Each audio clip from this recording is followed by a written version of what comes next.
Tech for Seniors, episode 20, August the 10th, 2020. Well, fellas, we did it. Absolutely. 20 episodes. Can you believe that? Where's Bob? Bob's not on my screen. Where's Bob? Say something. Oh, there he is. Here. There you are. I'm All right. here. So, so this is a celebration today. I want everyone to raise a glass for us. We have our glasses, Bob, Huey, and I, and we're going to do a clink.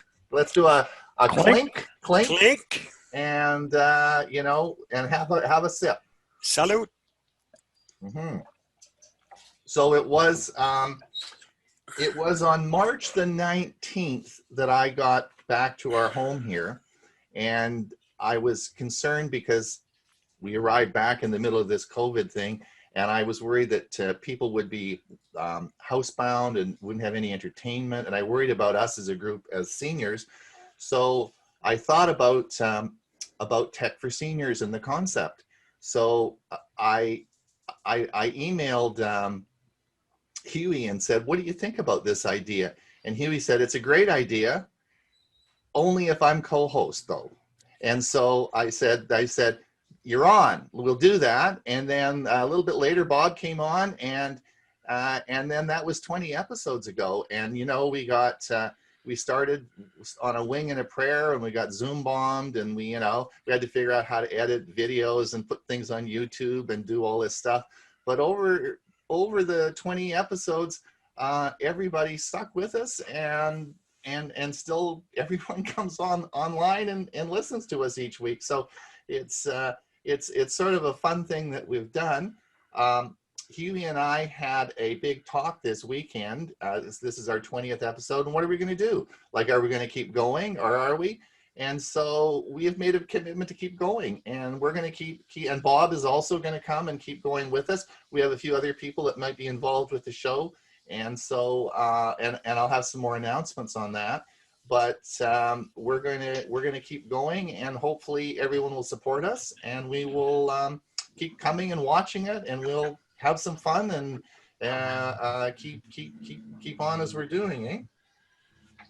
Is that okay with you, Huey? You want to? I'm all for it. There's nothing else to do on Mondays at this time. Bob, and Bob, like you, it's how I figure my whole week. I know it's Monday when we're here, so the rest of the week is falls in place. It's amazing how Tuesday comes the next day, and right. Every week.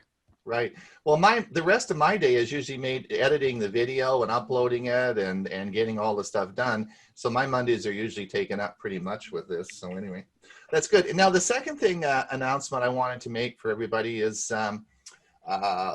Huey and I are, well, and I know Bill James is as well, but Huey and I are very involved with Chromebooks, and we do a lot of Chromebook teaching. So we are going to be offering once a month a Chromebook special interest group. We haven't really figured out what we're going to call it. It's like a Chromebook SIG, and we're going to do a 1 hour session once a month around Chromebooks, and we're going to do that once a month, and we're going to start that in September. So that will be one of the things that we'll be adding. Ray Baxter did, we had the big disaster where it didn't record. It is recording. That's great. So it didn't record. So Ray has his music program, his part in our show. He's given to me, and I'm going to be somehow reproducing this and getting it up so everyone can see it if you want to look at it again.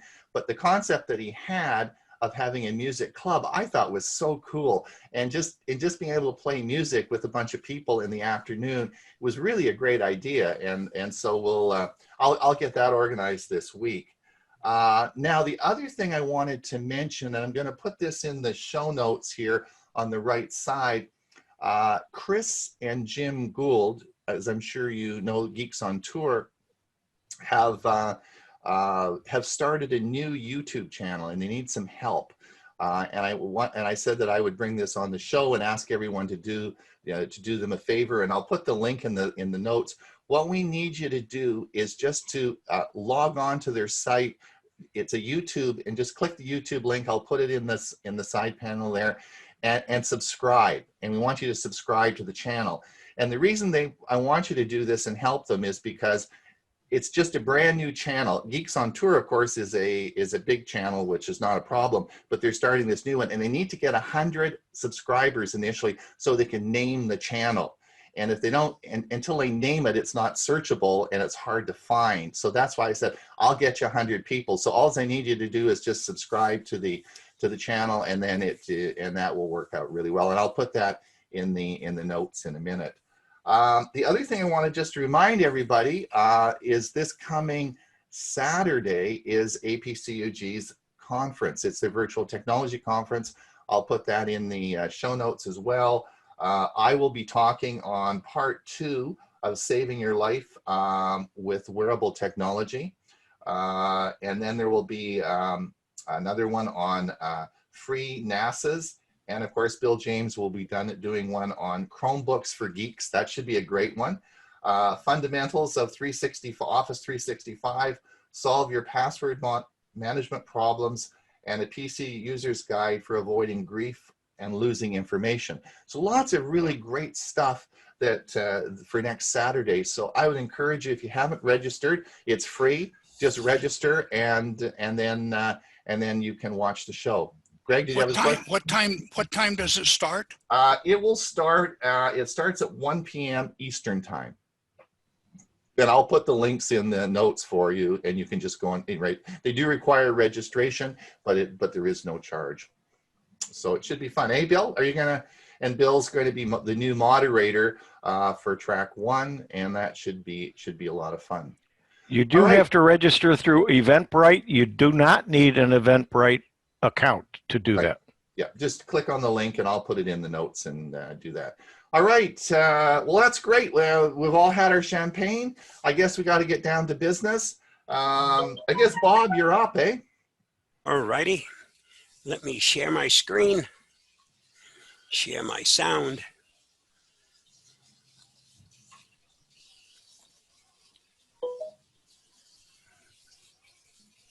Thanks to Avast, here is the cybersecurity news for the week ending 8/7/2020. The Florida teen behind Twitter hack has been held on $750,000 bond. A Florida teen has been identified as the mastermind of a scheme that gained control of Twitter accounts of prominent politicians, celebrities, and technology moguls. Pleaded not guilty on Tuesday to multiple counts of fraud. Graham Ivan Clark, 17, is accused of using the hijacked Twitter accounts to scam people around the world out of more than $100,000 in Bitcoin. He is charged with 17 counts of communication fraud, 11 counts of fraudulent use of personal information, and 1 count each of organized fraud of more than 5,000 and accessing computers or electronic devices without authority. Clark is scheduled for a bond hearing on Wednesday,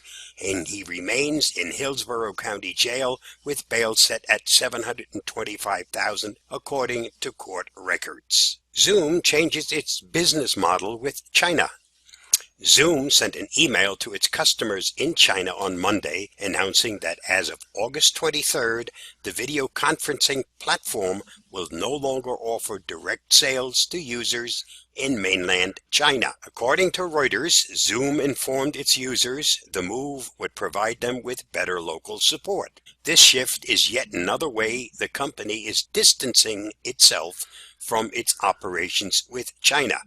The announcement also comes at a time when the U.S. government is seriously considering a ban on the China-based social media platform TikTok, a fate which Zoom wants no part of. Google and Zoom are spoofed for phishing attacks. While the sheer number of brand phishing attacks remain constant through the first and second quarters of 2020, the positioning of the scams has pivoted from spoofing Apple to spoofing Google and Amazon. Bad actors create lookalike websites, pretend to come from Apple in the first few months of the year. Once the pandemic lockdown orders took effect and most of the world's population started working from home, the most popular attack strategy shifted to impersonating Google and Amazon. Attackers endeavored to stay closely aligned with victims' habits, as there was a surge in users looking up the COVID-19 virus on Google and ordering more items than usual from Amazon. Google will start banning ads with hacked political content. This September, a couple of months ahead of the next U.S. presidential election, Google will start enforcing the Google Ads Hacked Political Materials Policy, which bans all ads that present the viewer with hacked material related to political figures and entities, including deepfakes. Discussions about hacked materials or ads is allowed, providing it does not link to the actual content. Google intends the new policy to apply to all political ads globally, but it is beginning with ads that feature entities in scope of our United States election ads policy. The FTC investigates Twitter for misuse of data. Twitter disclosed last Monday that it is under investigation by the U.S. Federal Trade Commission. The FTC alleges that the social platform violated its 2011 consent decree, in which it vowed to work harder to safeguard users' personal information. The allegations posit that between 2013 and 2019, Twitter collected users' phone numbers and email addresses, data the company claimed was for security reasons, but which were really used to launch targeted advertising. Twitter spokespeople say the probe could end up costing the company around $250 million.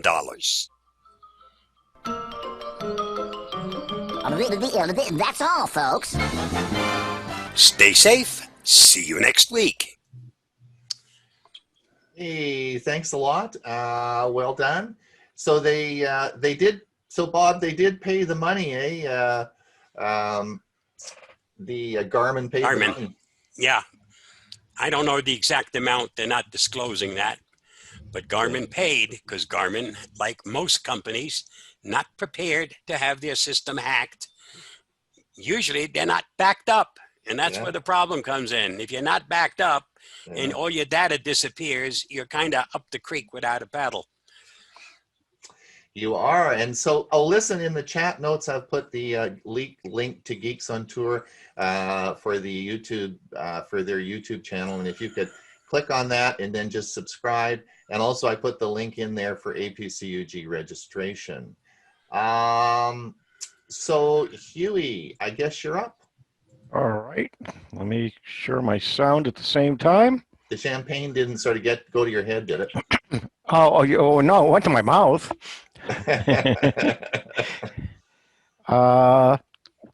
What I want to show you is how to waste a lot of time online without having to hear political stuff. Well, you might hear some, but this is something I found this week. And let me move this out of the way. And let's see, I got to move that and minimize it. This is a site that I found that says Drive and Listen. And you'll see a whole bunch of cities along the side. And you can turn on the local radios. They put some kind of a local radio station on. Sometimes it's music, sometimes it's talk radio, and so on. So I'm going to leave that off. But I'll turn the street noise on. And right now we're in Amsterdam, Netherlands, but let's go to Barcelona.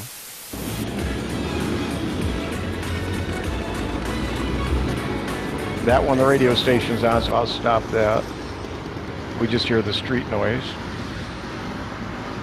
You can sit and just drive along with whoever's taking the pictures for a long time. Let's try Chicago. Some of you might have been in Chicago one time or another. Pictures are gorgeous. And again, this has got NPR radio, and I'll turn that off. You can turn the street noise down or off if you don't want it. You can actually make the car go faster. It makes everything go faster, and you can go 2 times faster, and you can get a speeding ticket. But I will go back to the regular speed, and you just travel along the roads, and let's see which one. Johannesburg, South Africa.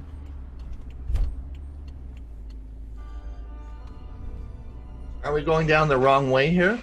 Yeah, it looks like it's a left-hand drive or right-hand drive. What do they call it? I'm not sure. Miami.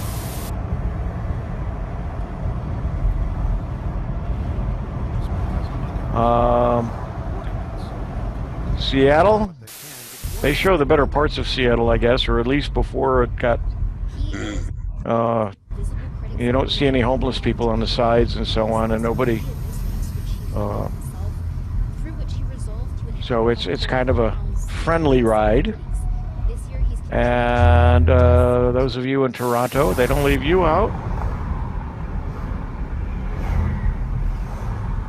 And we'll end up in New York City. You're heading towards Grand Central Station.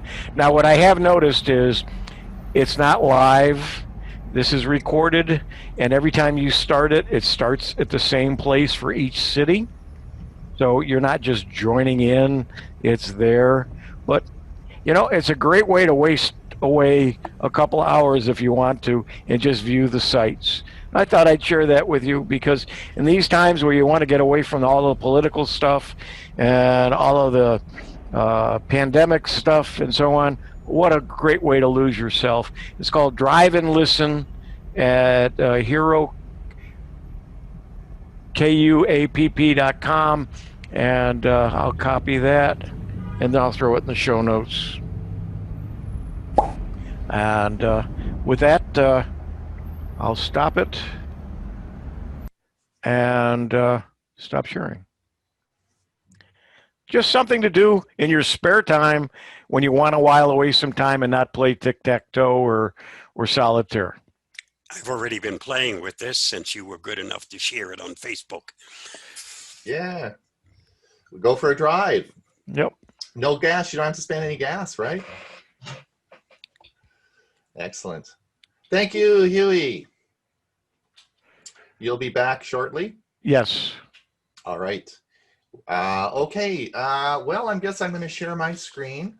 And I've got a little something for you today. Let me just get my screen shared. While you're doing that, am I still here? Yeah. Okay. Yeah. I closed out something. I wasn't sure if it's the right one. Anyway, I have put the link to that Drive and Listen in the show notes in the chat. Did everyone get Chris Gould's link? Is it okay? I think you got it in the notes. Hewie, can you see my screen? Is that okay? Yeah, our post-COVID world. That's it. So welcome, and this is one of 3 parts I'm going to do over the next week, over the next actually 2 more weeks. This is a 3-part presentation that I've started, and I wanted to, the first part is going to be what will our post-COVID world look like, and this is going to talk a little bit about staying connected in internet. Part 2 will be designing your home networks and how this all fits into home networks. And 3 would be, we're going to talk about Internet of Things and all the different devices that you can hook up. So one of the things that I wanted everybody to think a bit about is what will our post-COVID world look like? And I believe it will be changed, and it will be changed to something that we haven't seen before.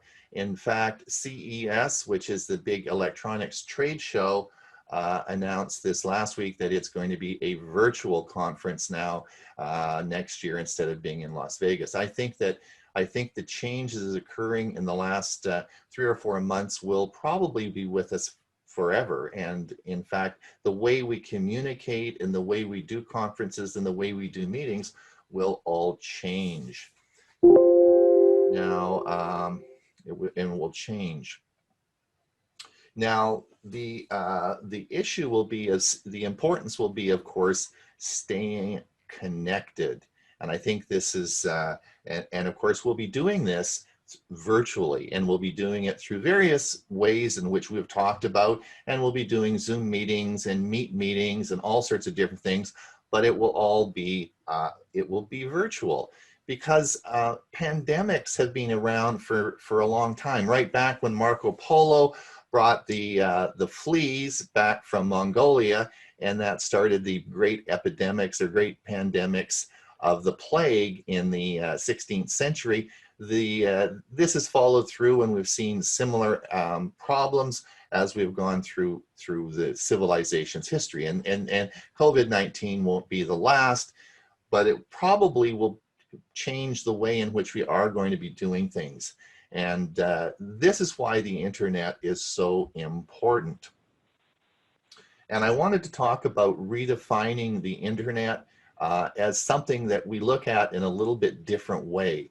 And I want to, and I thought about this analogy, and I thought this is a good group of people because you will understand this analogy.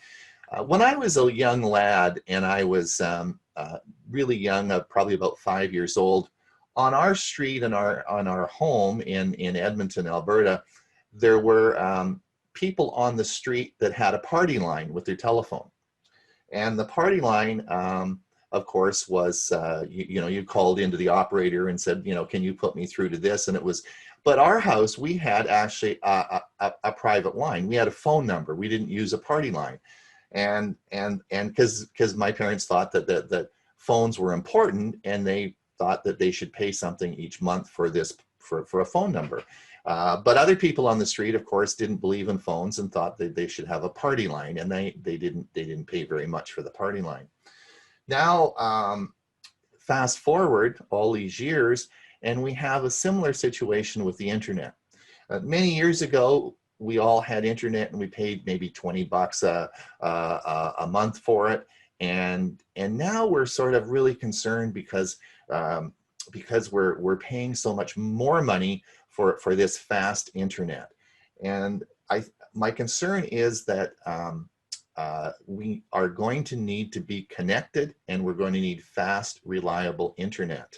And this is something that my friend John Hamlin, I was watching a news broadcast about a teacher in Nova Scotia who lived not too far outside of Halifax, and she couldn't, which is a major center, and she couldn't get, she was a teacher and was forced to teach online, and she couldn't get internet in her house, nor could she use a hotspot because she didn't have very good services. So she actually had to drive 2 hours to a library and do her work through the day in the library because she couldn't teach her students online.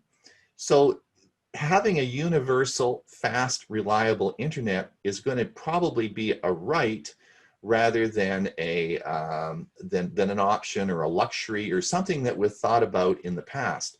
And with that in mind, I wanted just to go over, as seniors, we oftentimes we lose one of our spouses. We have to maybe leave out of the family home, and we have to relocate.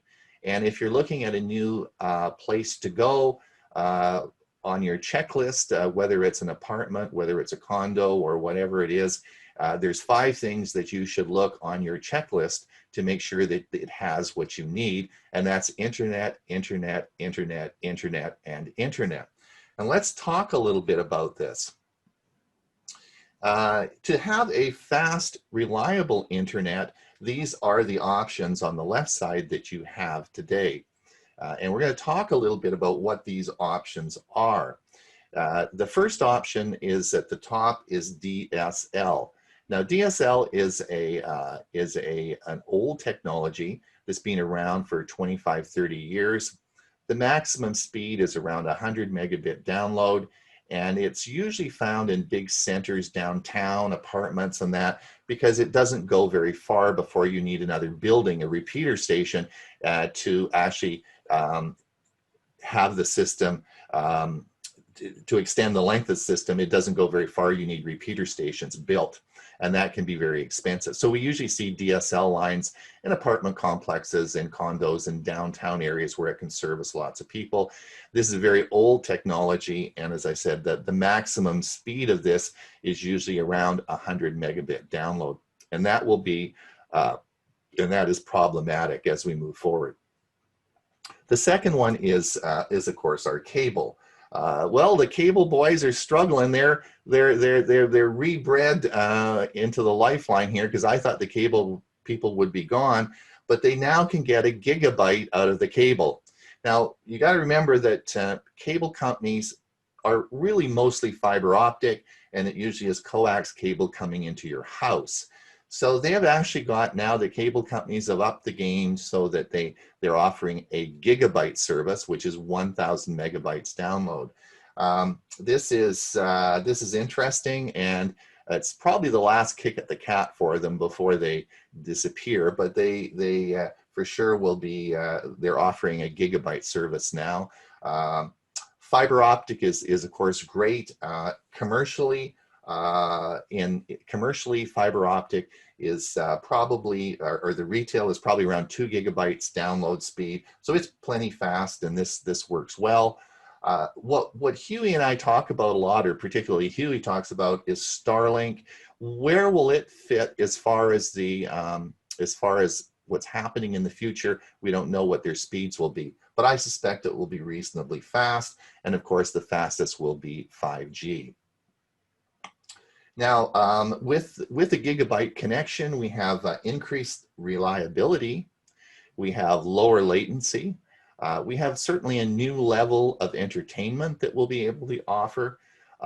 You will have options of everybody in your condo or apartment complex will be able to get equal distribution, and they will have matching upload and download speeds, because with the cable, particularly if it's a 1 gigabyte download speed, the upload speed is often a lot slower. And to give you an example here, I put, if you have a 2-hour movie, 2-hour HD movie at 5 megabit per second download, will take 72 minutes. At 20 megabit per second will be 32 minutes, and 1 gigabit will be 25 seconds. So, makes a big difference. We're going to talk a little bit about 5G, but fixed-based 5G. Fixed-based 5G, of course, has a tower. This would be on the bottom left-hand corner here. You'll see the cell tower here, and it will have an aerial, and it will have a direct line of sight to your house. There will be an antenna on top of your house, and then there will be a cable coming down to your modem, and then it will run through your router and so on and so forth. But this is called a fixed base, and this will be, it should have the potential of being over 5 gigabits per second. So that's pretty good. I want to just play you a little video clip. Those of you who saw my video on 5G, I've been talking about 5G for a number of years now, and those of you who saw my video clip on 5G will remember the old fold-up type of antenna that went on top of your house to connect to the 5G. And I want to just play you this. I downloaded this yesterday from Verizon, and this is the new system that's there. So watch this. Setting up 5G home internet is quick and easy. With self-setup, you don't need to wait for an appointment with a technician. Within 2 days, we'll send a box to your home that has everything you need. You'll just need a smartphone to download the My Verizon app, and our step-by-step experience will guide you through the finish line. The first step will be to attach the 5G home receiver on a window, and the app will highlight where the strongest signal covers your home. Once you've found a window with strong signal, you'll check that it can open at least 8 inches and make sure you can easily access both sides of the window. Then you'll make sure there's an outlet nearby and give your window a quick clean. After you place the receiver on the window, you'll unbox the voice-enabled 5G home router. Use the app to pair the receiver with the router. From there, you'll check the speed of your connection by running a quick speed test. If you would like to extend your coverage, you'll have the option to purchase your choice of Wi-Fi extender. The app will help set it up. Finally, you'll personalize your network credentials and set up Alexa voice control for the router. If you have any issues setting up the hardware or connecting the devices, you'll have 30 days free, 24/7 setup support with our expert technicians. Enjoy 5G fast internet with 5G Home. So the technology is certainly changed and even got easier to install. Of course, with Starlink, so that will actually fit on a window, and it's going to be quite easy and you won't need an aerial on top of your house. This will all be done from within inside the house. However, with Starlink, you will need an aerial on the top of your house or somewhere where it can receive the signal. And that can be problematic. So let's talk a little bit about, suppose you decide that you want to go and you're going to live in an apartment. You're going to sell your home and you're going to live in an apartment. And now you talk to the condo people, or the apartment manager says, oh, don't worry about it. You say, what about the internet? Oh, he says, don't worry about it. We have fast DSL computer lines. And so the first thing you need to know, because you're a tech for senior, is DSL's 30-year-old technology. It's very slow. This is a bad situation. And if you were working or you wanted to continue doing types of stuff that maybe you're doing a lot of online work, the last thing you want to do is move into an apartment and you can't get a good, reliable internet. And you can imagine the building over here to the left.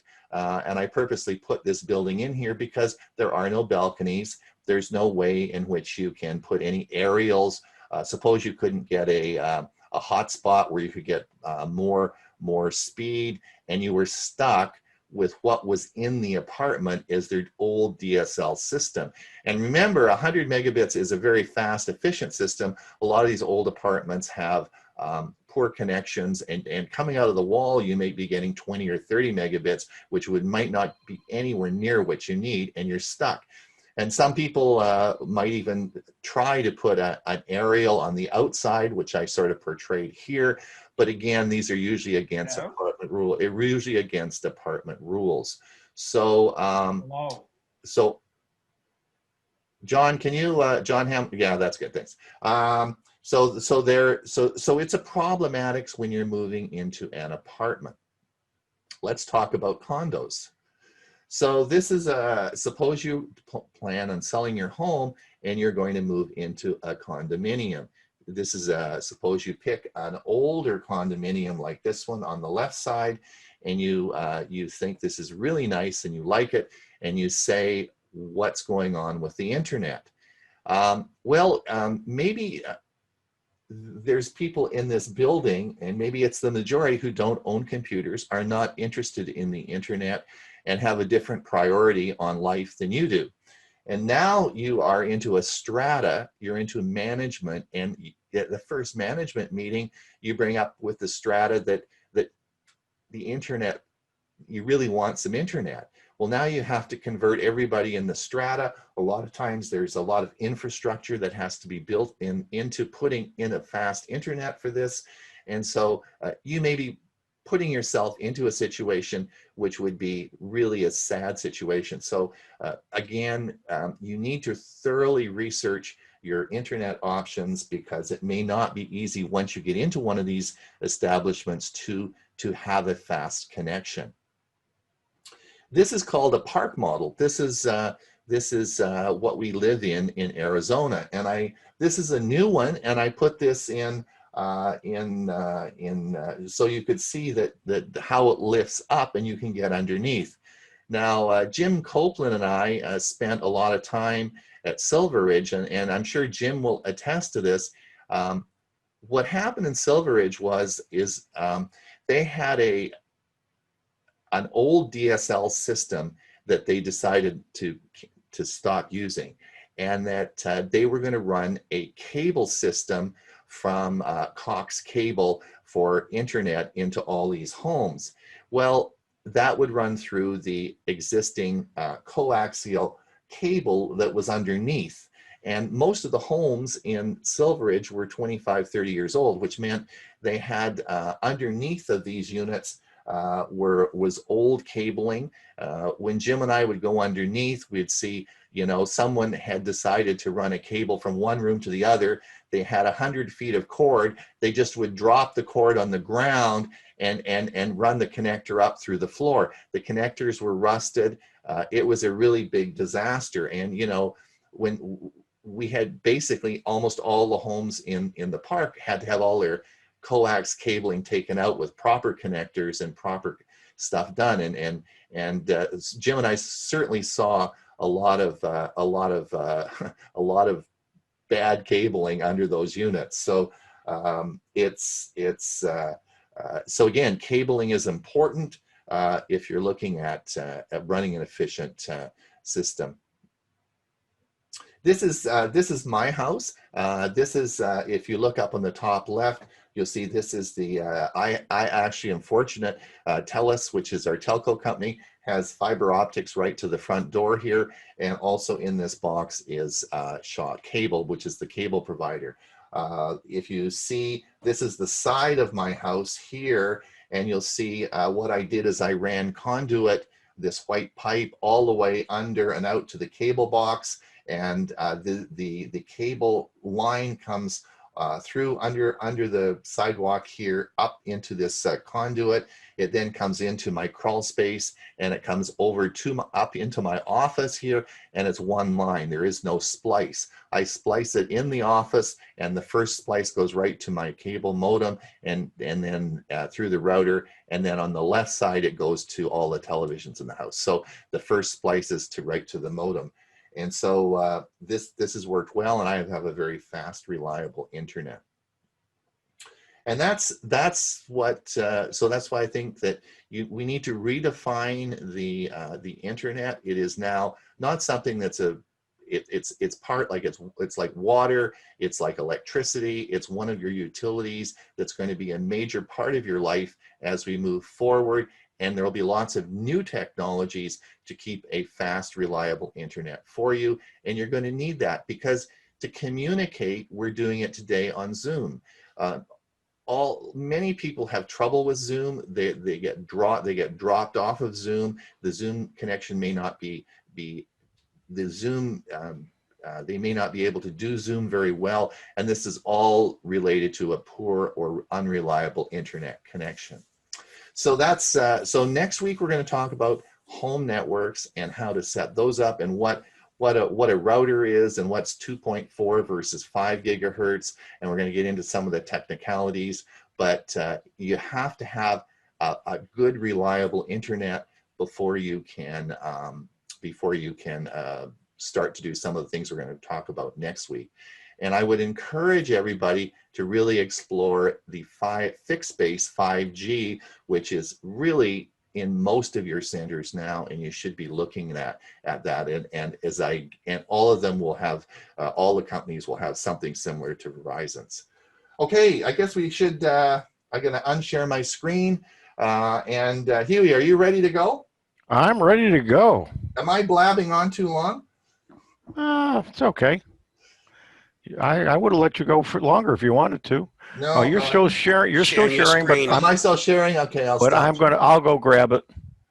I think I can override you. You can bump me off. Yeah, and you should see my screen. And let's see. The first thing I want to do is show you. Yesterday at my Windows Special Interest Group meeting for the Central Florida Computer Society, which is open to all of you. It's once a month. It's the second Sunday of the month, so it won't be until next month again. But one of the things I talked about was the best free software of 2020 from PC Magazine. And it was a long article, and you can see here there were a lot of things that they talked about. But one of the ones that I did not talk about yesterday that I left for today is to talk about Audacity. And that's what I'm going to talk about during my session today.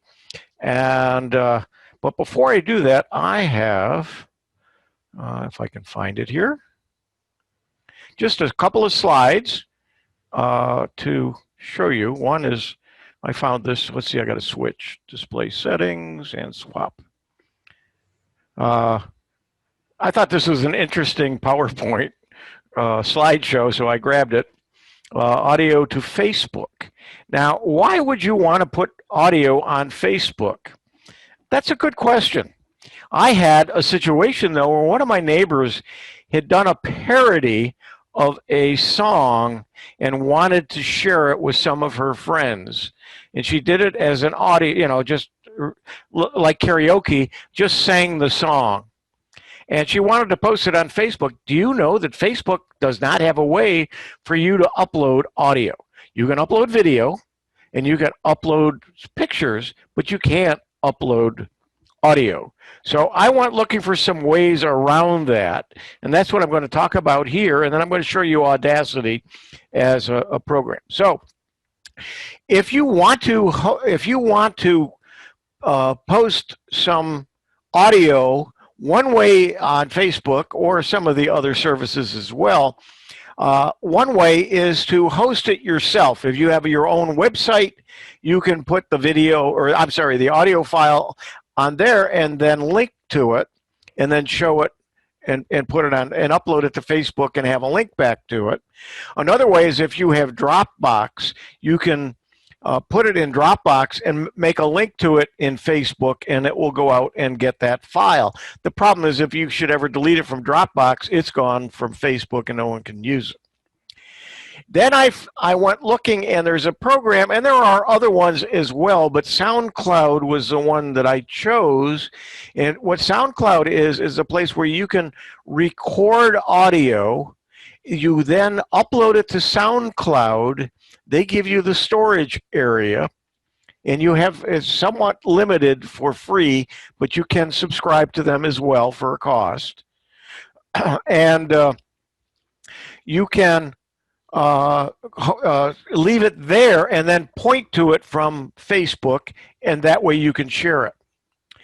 Another way in which you can do that is with YouTube and create a video, either with just a static picture and then run the audio behind it, or actually figure out some way to record and save a video and run the music behind it. It doesn't have to match it. It doesn't have to be of you singing or the person singing or whatever is the audio that you're using.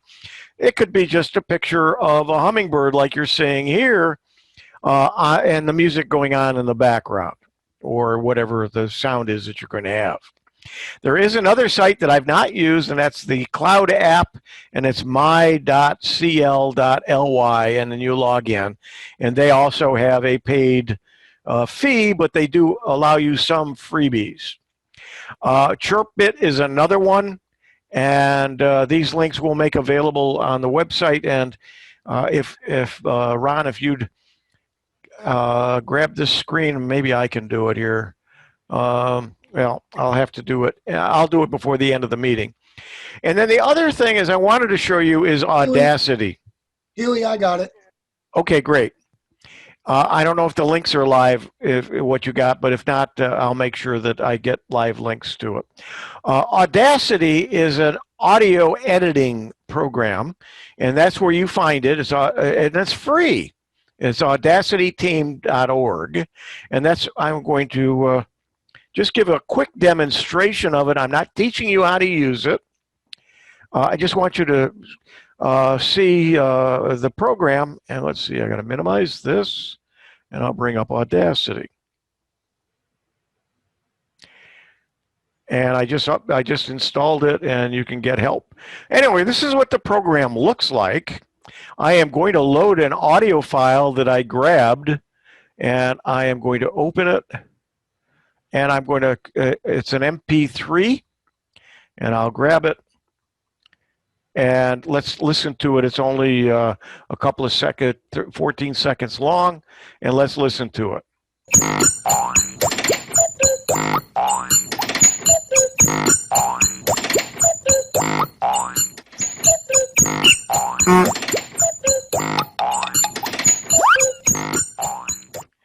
Well, whoops.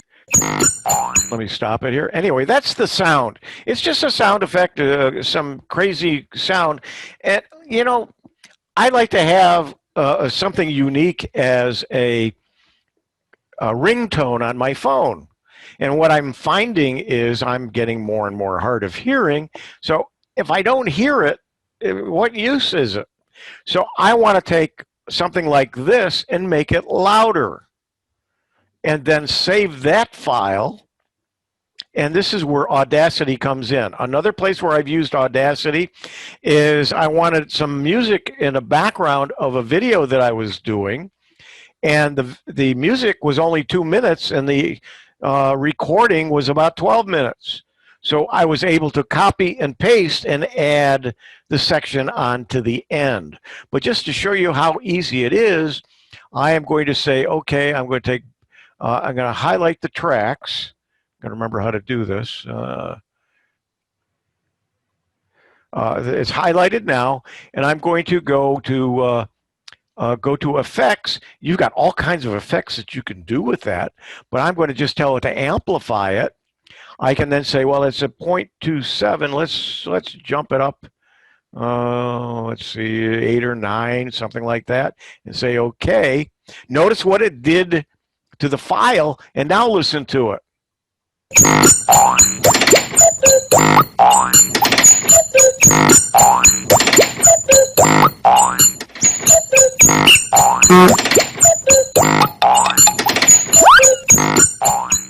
That certainly will annoy people around you when your phone rings. But, and I have one similar to it that I actually use. But at this point, what I could do is I can do a file. I can save it as, I can save the project. I can export it. When I hit export, I can export it as an MP3 or a WAV file. If I save it as an MP3 file, I can then use it. And I did that, so I'm not going to have to do it right here. But just to show you, I do have the file, and I just named it loud. Now, your phone may not use an MP3 for to use for a ringtone. You may have to then convert it. There are a lot of programs that do convert, and so use something like Audacity to be able to edit and do things with audio files. And then there's some places where you can put them to, if you want to upload them to Facebook, you want to upload it to YouTube, you want to create a video and use it as sound in the background, you can do that as well. So with that, just a short piece just to kind of wet your whistle of what you can do and what you can do for free. Thank you. Thank you so much. Would Now you we like also a testimonial? testimonial. Yeah. Sure. I've been using Audacity for years, and it's one of the easiest programs that has such capability of things you can do. It's astonishing. And the price is very good too. Free. Yeah, the only thing that would make it better is they sent you $10 when you download it. Thanks a lot, Marshall. That's great. Now, Dewey, are you around? Dewey. I am here. Good man. So Dewey is going to talk about his new microphone. Okay, well, I did a presentation at computer meetings like this about a month ago, and Ron Brown later sent me an email telling me that he had gotten some comments that my sound wasn't very good. Well, I knew immediately what the problem was because I have a long background in sound and audio. I was lazy and simply reverted from using a handheld mic or a head mic, whatever, to using the microphone on my laptop computer. Problem is that microphone is too far from my mouth and doesn't do a good job for something like Zoom presentations. Now, I use a microphone a great deal with my computer because I'm 86. My fingers aren't very good anymore. I'm a horrible typer. So already a half a dozen years ago, I began using Dragon Naturally Speaking, which is voice-to-text software. So most of my text entry on my computer is done by voice. And in the past, I've used a headset mic and I've used a handheld mic. Both of them have bothered me. First of all, for some reason, I don't like constantly having to put a headset mic on and take it off and put it on and take it off, because the headset mic, you know, it's got the microphone built into the headset. Well, anyway, I decided I'm going to try something a little bit different now. And based on Ron's experience, because months ago he told me that he'd bought a new microphone called a Blue Yeti. And I thought, what the heck is that? Well, then I learned a little bit about it. The word blue is not a color, but is an acronym that means Baltic Latvian Universal Electronics. It's a crazy combination of words, but it's a company, actually an American company, that was founded about 25 years ago by a New York musician and a Latvian recording engineer. And the company was dedicated to manufacturing peripherals for a computer, which included a line of microphones. And their microphones have been relatively good and relatively inexpensive, ranging from $50 to, in this case, about $250 for what is called a USB mic, which, if I remember, I'll talk about later. Well, anyway, that may seem a little expensive, but not expensive in terms of a computer mic. Well, I bought this Blue Yeti Nano mic, which is a kid brother to the deluxe Blue Yeti regular mic that Ron uses. Oh, there's my wifey coming back into the picture. Well, anyway, the mic is not exactly a nano or small mic. It stands about 8.5 inches tall, and it inputs its sound from the front. It has an on and off button on the front. And Ron's mic has 4 pickup patterns. Mine has 2, which is cardioid or directional, which I'm using, or omnidirectional. Now the difference there is omnidirectional picks up sound from all around the mic. Directional picks it up just from where I'm talking into the mic here in the front. Well, anyway, this mic is still not ideal because I'm holding it. And that stinks too, as far as using a microphone with a computer, because you want a hands-free mic. I notice how Huey Poplock has that great headset mic, keeps his hands free. Fine. Of course, like I said, I don't care for them. Now, what I'm going to ultimately do is I'm going to buy a piece of hardware that's used for computer stands. It's called a gooseneck, like 12 to 16 inches long. It has the standard microphone stand threads, which, by the way, is this fitting right here, standard microphone threads, so that gooseneck will fit right in. So when I need it, I'm going to just simply be able to bring the mic over and talk to it right here and get great sound and have my hands free. But I haven't done that part yet, and hopefully I will in the future. Now, again, as I mentioned, I use a microphone an awful lot because I dictate using Dragon Naturally Speaking. And if you're going to get into voice-to-text software for a computer, Dragon is quite good. It has about, once you are skilled with it and are able to speak clearly and articulately and a little bit slowly, it will have as much as perhaps 95% accuracy, which is really quite good. And then if you have your hands free, you can correct it with your keyboard. Well, I think that's pretty much the extent of my talk. If you have any other questions, relay them to Ron and he'll relay them to me and we can answer them. Thank you very much and have a great day.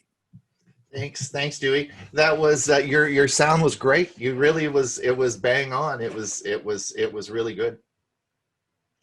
I made him a spotlight so everybody got his picture on their screen. It should have anyway. Yeah. No, that was your mic was really clear, and I think it's great. Yeah. So that's. Hey Ron, I just tried to use that website that you gave us for YouTube for the Geeks on Parade, and right. it won't let me do it. Really? I can't find it. I went on to YouTube and then I put it in and it still wouldn't let it come through. So if you just click, let me just try this. I'll click on the link here. Yep. So if you I put a link in the notes and it works for me. Yeah, I just copied the link and it didn't. Hi, I'm Chris Gould.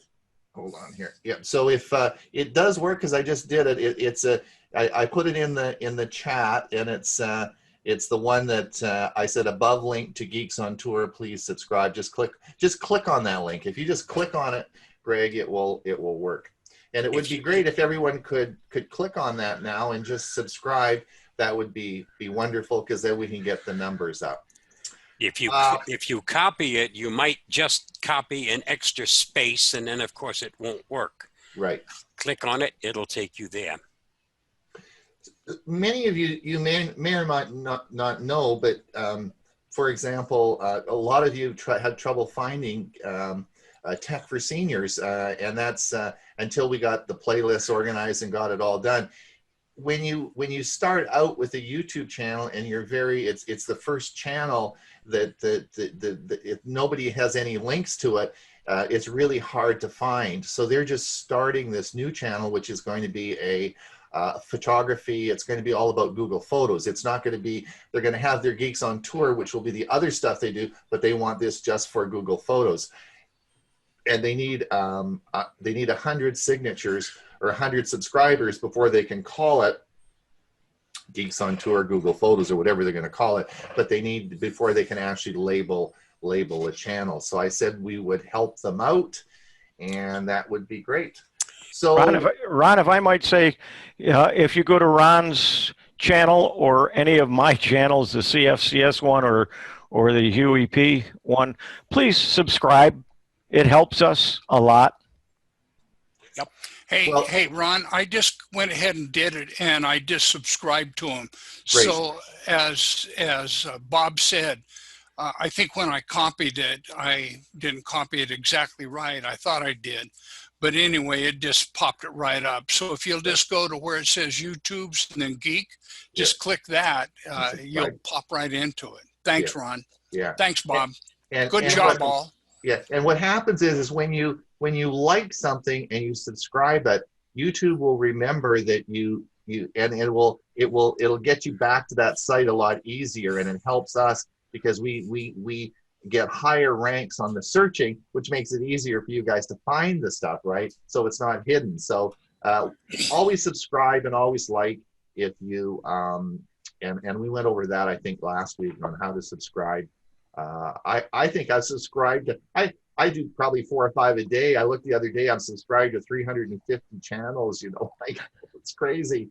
So anyway, any questions before we wrap it up for our 20th? Yes. No, hi, Mrs. Dewey. I would like to offer something, if I might. Go ahead. Can everyone hear me, Ron? Sure. Yes. Chris Rosinski texted something about microphones. It may be true with the microphone he's using, but not with this microphone. This is a unidirectional cardioid microphone, which accepts its sound mainly from the front. The first page of the instructions is dedicated to the fact that you must talk into the front. Now, some cardioid microphones, you talk from the top. In fact, most of them, but not this one. This one picks up its sound directly from this point here, okay? Now, that's the sweet spot. And then the other pattern is omnidirectional, where it picks up from all around, even the top. Okay, thank you. Well, Ron, yes. I'm on the site to subscribe, but I don't see anything says subscribe on it. Where is it supposed to be? It would be, there should be a little box here. I'll share my screen. I'll just share my screen here. And can you see my screen now? Yep. Okay, that's not what I've got up. Yeah, that's right. So you're probably not at the right side, but this is the Geeks on Tour, and you see the box here. It's in the bottom right hand corner. You can see my cursor. It's right here, and of course I have subscribed. Okay. Okay. And I will, and just click that, and I throw in a like here. See, I just clicked the like button, and so I clicked it, and again they've got 10 likes now. So help them out. I'll put the link in the show notes when I send out the videos for everybody, and if you just click on that, it will take you there as well. So if everyone could just help them out, they don't need, I think they've got about 30 or 40, they just opened the channel a couple of days ago, and they want to get the channel named this week so they can start, the process going. So it won't take a lot, but I said I would help them out, and if we can do that for them, they put so much effort into what they do. I think it's a great thing. And if you haven't got it yet from the chat here, I will put it in the show notes as well. When you subscribe, it's in red and it's down at the bottom, like Ron said. Yeah, good job, found all. it, but it's not on mine. It's not in. All right. Well, guys, guess what? It's episode 20 is over. We're going to be on 21 next week. Hewie, will you be back? No, Huey's drinking champagne. Oh my gosh. Will you be back next week? Absolutely. Bob, what's up? Wouldn't miss it for the world. All right, I guess we're up for episode 21. It'll be the same time, the same place, the same meeting ID with the same old guys talking about new stuff, okay? So we'll see everybody next week. I'm going to have a couple of surprises for you next week. We're going to have some new stuff for you. I'm going to be talking about networks, but I got a couple of little surprises for everybody next week. So anyway, enjoy the rest of your champagne, and we'll see you next Monday. Bye, everybody. Bye. Thank you for coming. Thank you. Thanks, John.